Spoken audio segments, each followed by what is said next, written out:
तर आधी भोजाजी महाराज जसे परिसरामध्ये फिरायला जायचे तर ते त्यांचं विश्राम स्थान होतं. त्या स्थानाचं नाव आहे जोडमोह. ते आपल्या पुट्टा गावापासून अवघ्या 1 किलोमीटर अंतरावर आहे. जोडमोह म्हणजे त्या ठिकाणी 2 मोहाची झाडं होते.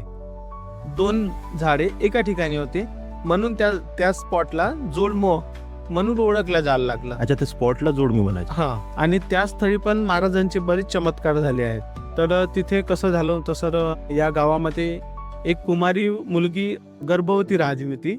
भोजाजी महाराज तेव्हा म्हणजे एक अवलिया रूपात होते.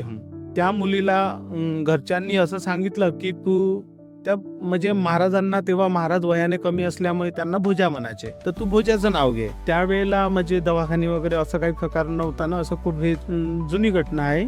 तर मग भोजाजी महाराजांचं त्या मुलीने नाव घेतलं. त्यामुळे मग त्यांना मारण्यासाठी भोजाजी महाराजांना तर त्या मुलीच्या कुटुंबातल्या लोकांनी त्यांना मारेकरी पाठवले. तर तेव्हा महाराज त्या जोडमोह ह्या त्यांच्या विश्रामस्थानी ध्यानस्थ बसले होते. तर हे मारेकरी त्यांना गेले लाठ्याकाठ्या घेऊन मारण्यासाठी. महाराजांवर जेव्हा त्यांनी मारण्यासाठी काठ्या वर केल्या, त्या काठ्या त्यांच्या खालीच जात नव्हत्या आणि काठ्या घेऊन ते लटकून गेले अक्षरशः. तर तशी ही महाराजांची रिअल स्टोरी आहे. आणि त्यानंतर मग महाराजांना ते शरण गेले आणि ती मुलगी पण मग तिचा पोटातला गर्भ महाराजांच्या कृपेने तो म्हणजे गायब झाला. आणि असे बरेच चमत्कार आहे महाराजांचे.